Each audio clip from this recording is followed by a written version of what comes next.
All right, mathletes, let's get going today. There's your random fact. Humans are the only animals that blush. Okay, let's jump in. Let's talk about slope today a little bit more. All right.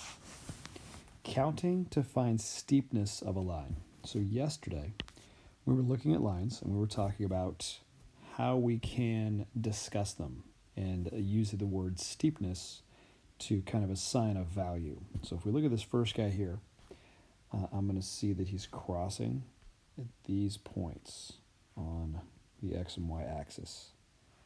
So those are the points I can use to count and see what his steepness is. And remember, we go which direction when we're counting. Hopefully you're thinking, in this case, I'm going to need to go down and then over. It's always down over, or if it's an increasing line that goes upward, it's up over. Okay? So I could start here and count down and then count over. And I went down 1 unit, which remember is negative. And then I went over 3 units. Okay? So that's our -1 for down, over for 3, and that tells me how steep it is. It goes down 1 for every 3 over. Also notice that I can go farther if I want to. I skipped that point in the middle, and let's see if it messes up the steepness calculation or if things work out. Now I went down 2 and over 1, 2, 3, 4, 5, 6. What do you think? If I go down 1 over 3, is that the same as going down 2 over 6? Hopefully you're saying yes, that is the same. And I'm going to see that any 2 points on that line, when I connect them, they're going to have that same relationship, which in this case you can look at it as a multiple of 3. For every one down, you go over 3. Down 2 and then over 6 is still a multiple of 3. So it's got that same proportional relationship. Okay? And we want to think about how to put those together. Okay, we're going to now put those together in a certain way. And the way we're going to write them is as a fraction. So our steepness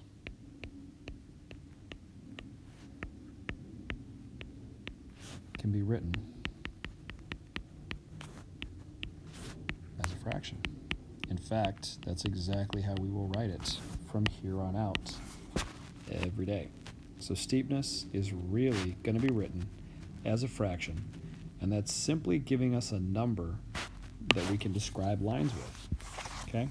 And don't think of this as a traditional fraction. You will not be adding or subtracting these. You will not be finding equivalent fractions to these that you need to add with or rewrite them as mixed numbers or improper fractions. None of that really applies, except for maybe you can reduce them. You can reduce them down to see what they are equivalent. Other than that, do not think of them as fractions. They're just a number written in fraction form. Okay? So this first one right here, we would write that and talk about that line's steepness as -1 over 3. Okay? So we could say that that blue line has a steepness of -1/3. And if we wrote it here, it's the same line. And if we wrote his steepness, we would say that line also has a steepness of -2/6. And hopefully you guys are saying, Mr. A, what does that equal? And yep, it equals -1/3. So it's the same steepness either way. So we've got a line whose steepness is -1/3. And I want to point something out. Hopefully you've already noticed it. But if a line is negative, it's because we've counted downward at the beginning, which tells us that all lines that are heading down left to right have a negative slope. Or excuse me, a negative steepness. Okay? So they're negative when they go downward. If they're going upward, like this as you read across, that would be a positive line, positive steepness. So now we can talk about negative on a line, positive on a line, And what that tells us is as we're looking at the line left to right, just as you'd read a page, it's going downward if it's negative, or it's going upward if it's positive. All right. Just check and see if you're awake. Dude, that guy's in trouble. Moving on. All right, here's another line. And we are now going to talk about something new.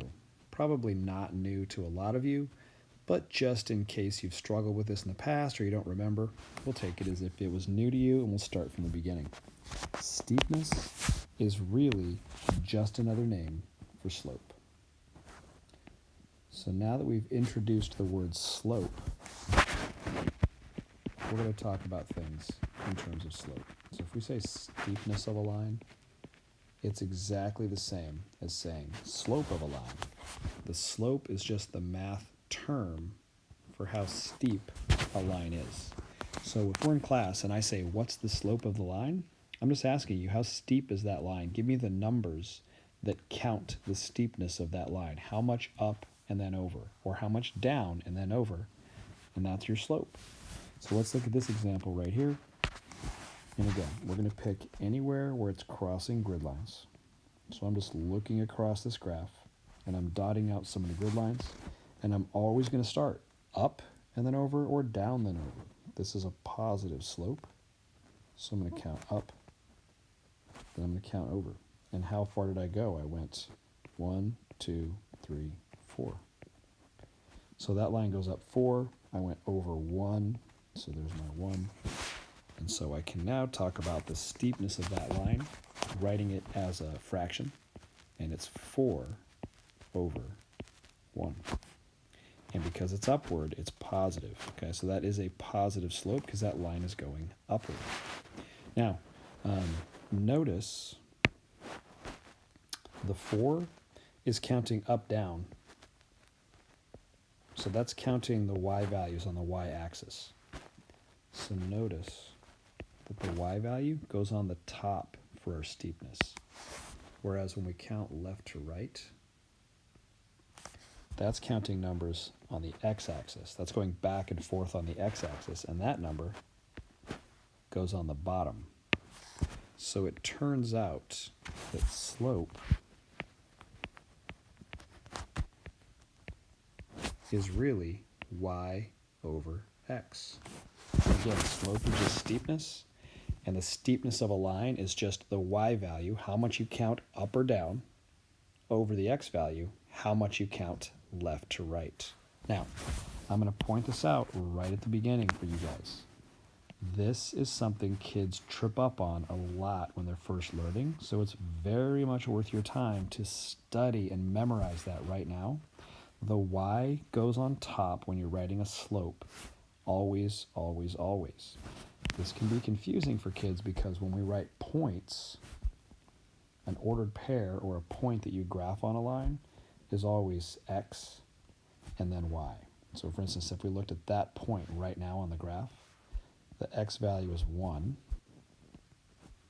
the y value is 4, and so that point is actually 1, 4. Okay, and that goes x then y. When we're talking in the alphabet, we go W, X, Y, Z, right? Sing the alphabet song with me. X comes before Y in the alphabet. So when we talk about X and Y, we almost always have the X come first. So notice, notice, notice. You usually see X before Y in almost any other context. That's very, very, very common. But in math, with slope, this is the one exception. Y goes on top, X goes on bottom. Okay? We reverse things. And if anybody's wondering why, well, think about it. It kind of makes sense. If I had a line that had a point here and a point here, that's a fairly flat line, right? It's not very steep. And that line's going up 1 over 3. So that would be a 1/3 slope for up 1 over 3. If I had another line, we'll just put it right next to it here, and I went up 1, 2, 3, 4, 5. Let's say I did this line right next to it. This line is going up 5 and over 1. Up 5 over 1. So I write 5 over 1 for his steepness. Now, doesn't that make sense? Because the blue line is much steeper than the red line. If you think about a hill you're climbing, I don't want to climb that blue hill. That blue mountain is like Mount Everest. That's like I need like crampons and I need a rope or I'm going to fall and die. The red line is a hill that's pretty mellow. I could do that on a Sunday afternoon hike. Give me a water bottle, I'm good to go. So you would figure that the number for the steepness of the blue line, it should be a big number, a larger number. 5 over 1 equals 5. So a steepness of 5 tells us that's a steep line. Whereas the blue line, or excuse me, the red line, he's relatively flat. He's pretty easy as a line. He's got a very low slope to him. So we'd say he only has a slope of 1/3. So if you think about it, it makes sense. A steep line should have a really big number, relatively speaking, and a flatter line should have a smaller value for its slope, like 1/3 for that mellow line. To do that and make that happen, you've got to have the y value on top, because the steeper it gets, the bigger the y value is when you count it. And the flatter the line, whoops, I just wrote that backwards as I'm talking. The flatter the line, the smaller that y value is going to be as you're counting. So that's why the y value has to be on top. You guys need to watch that. Okay? All right, moving on. Okay, you guys try. There's line A, there's line B. Go ahead and write out the slope for those two lines. Pause it, and then I'll tell you if you're right in a minute. Go. All right, we're back. And you know what? I'm going to color code this line so they're easier for you to track.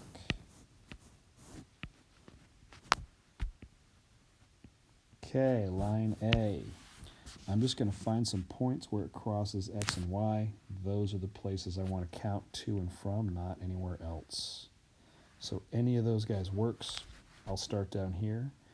And I see that, first of all, line A has a negative slope because it's going downward, which means when I'm done in a minute, I should see a negative sign on my numbers. Okay, I'm going to count down, then over. Always down, then over, or up, then over.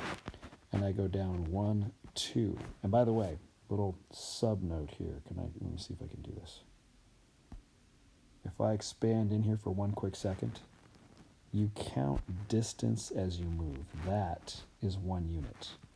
That is 2 units, which means I went down 2, okay?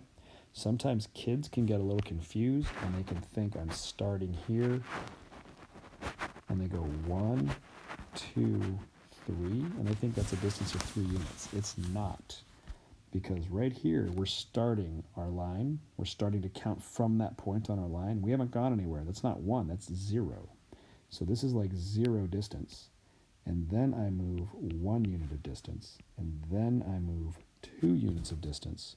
So make sure you're counting correctly. Count the arrows as the distance in between, okay? All right, let's pull this back out. All right, I have no idea where. Okay, there we go. So 2 over, and then I went 1, 2, 3.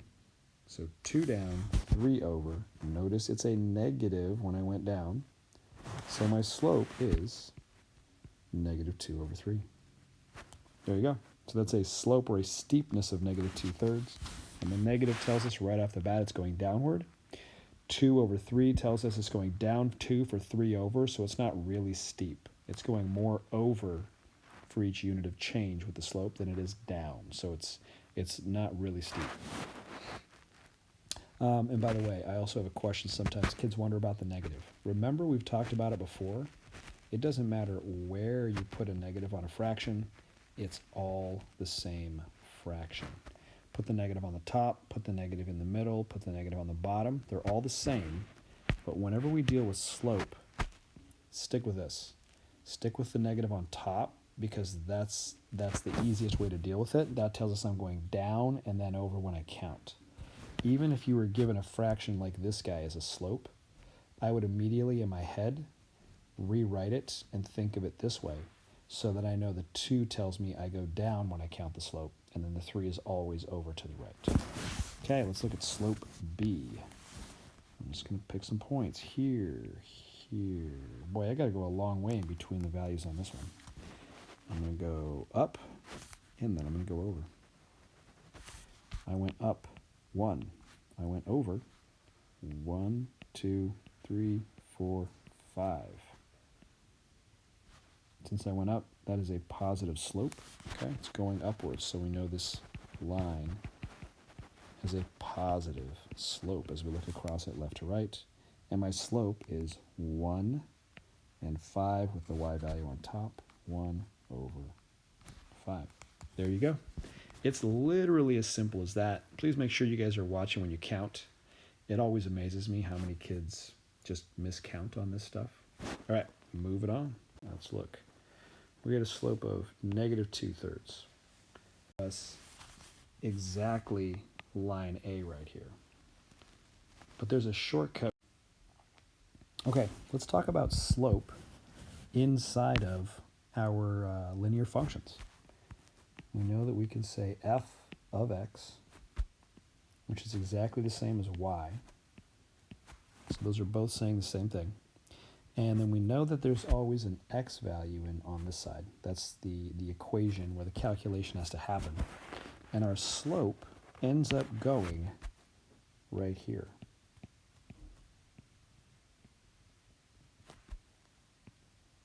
Okay, that's where we place it. So on the previous page, I think we had a slope of something like -2/3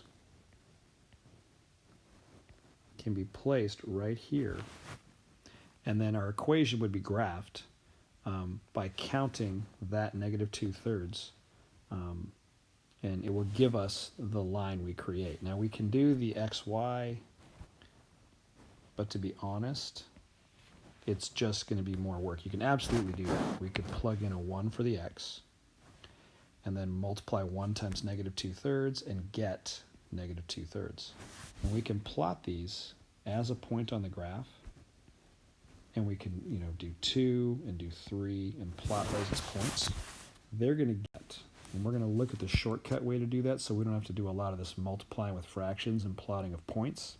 And I'll show you that shortly, but for now, just know that we can write our slope right here in any equation. And slope also has a name. We call slope, when we plug it into the function, we call it m. Now, I would love to give you some story about why we call it m instead of just calling it s, but to be honest, I have no idea. I've never discovered that in my many years of teaching this. But for some reason, slope is called m when you plug it into the equation.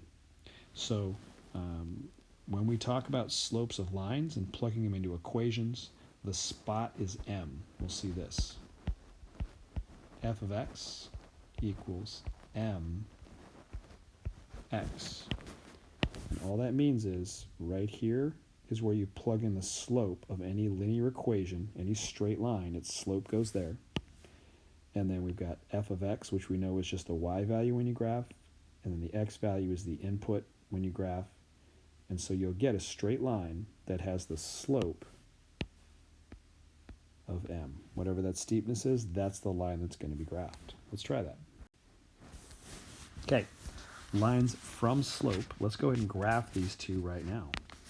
Number 1, m, which is, remember, our slope, our steepness. Its code name when it's plugged into the equation is m, and it's -2/5. For now, we'll just start at 0. Later on, we'll start our lines from different locations, but for now, we'll just stick at 0. So -2/5, remember, it's always y over x. And so that tells us that the y value is -2. So -2 is going to mean down 2. Because remember, negative tells us the direction to go, and the 5 on the bottom is going to mean right 5, because we always go to the right. It's always down and then over to the right, or up and then over to the right. So we simply graph that. We'll start here and we'll draw our arrows. Down 2,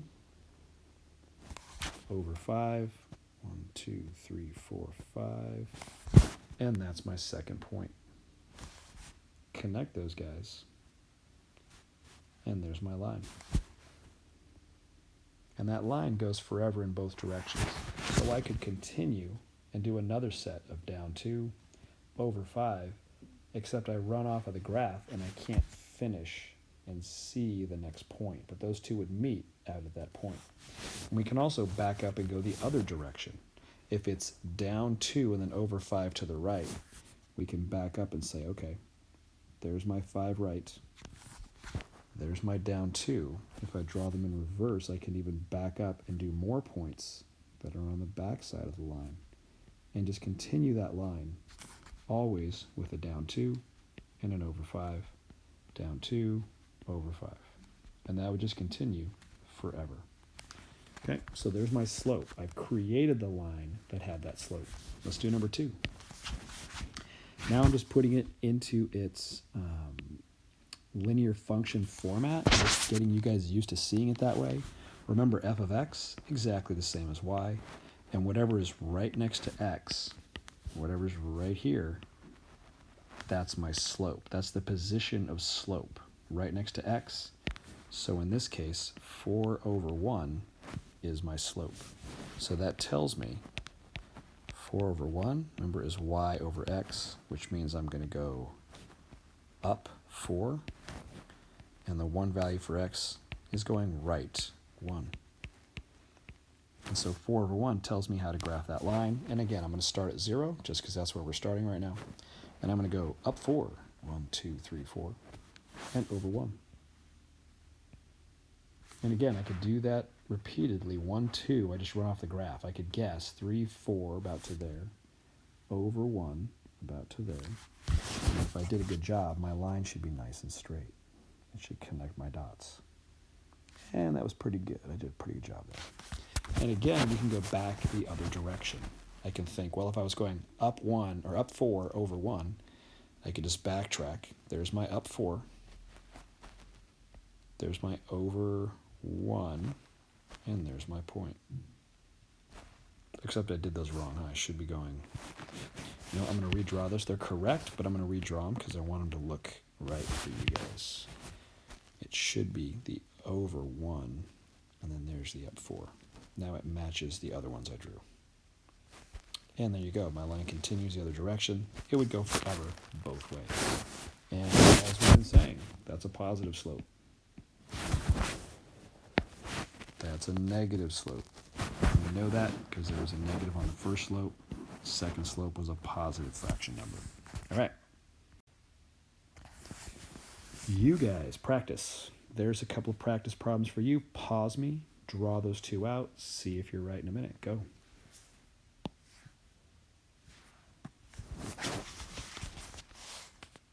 Okay, let's see if you're right. I'm going to start at 0. And I'm going to see here that a negative 4 on top means I'm going to go down for 4 units. A 3 means I'm going to go right for 3 units. And that's how I'm going to get my slope. Down 4, 1, 2, 3, 4. Right 3, 1, 2, 3. There we go. And I can just go backwards for the other section.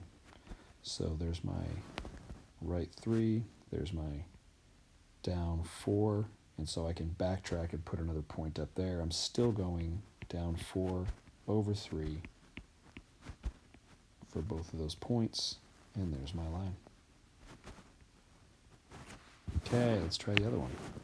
F of x, remember, is exactly the same as saying y equals 1/4 x. And 1/4 is telling me positive 1 means up 1. And then I'm going to go over 4, which is always to the right. So, same place. Up 1, over 4. 1, 2, 3, 4. Up 1, over 1, 2, 3, 4. And I see, there's my line. Up 1 over 4. Up 1 over 4. All right, hopefully this seems easy to you guys. That's my goal. Moving on. Is if we look back here, this is what I was doing, is writing the slope in the format of the function. You got f of x, and then your slope always goes right next to x. So just write it up that way. Get used to using that format, because that's how we work with slope a lot.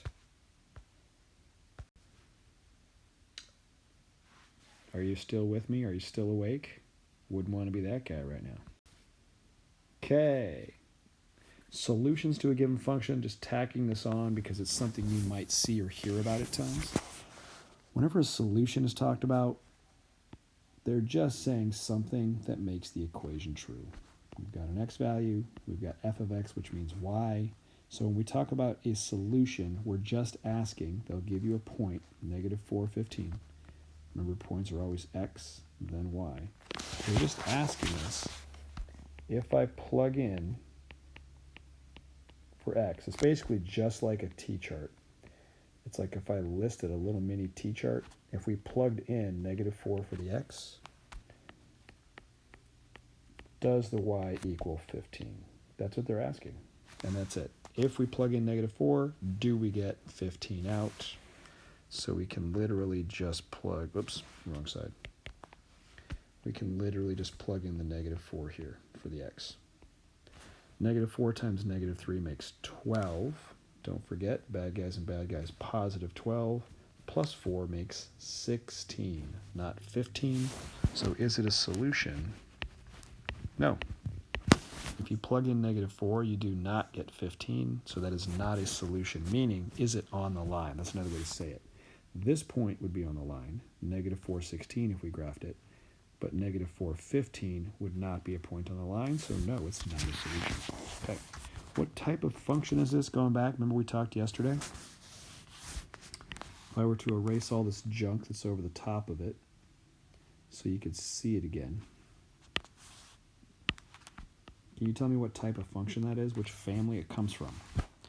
And the answer is, it's linear.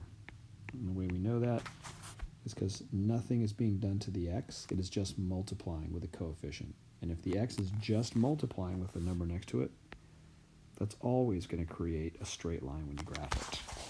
All right, second one, negative 3x squared, exact same idea, but you guys haven't seen much in the way of calculating with these yet.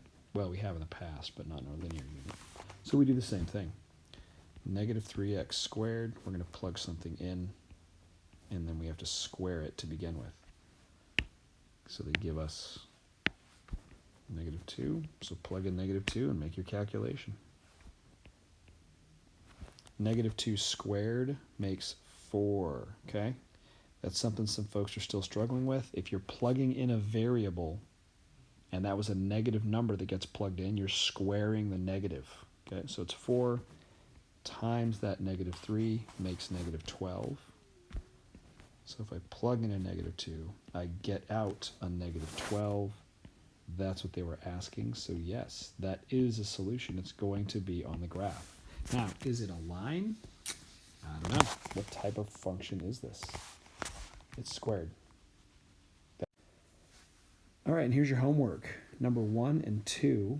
Number 1, write the slope of those 3 lines. Number 2, take those same 3 slopes you just found and write them as linear functions. All I'm saying there is to use that f of x format and then mx. Remember, m is where you would place your slope, and then x just goes right next to it. So you're basically taking the slopes from number 1 and just writing them up in this format, each of them in equation format for number 2. It's just getting you guys used to this idea of writing things up in this linear function format, and that m is always where your slope goes.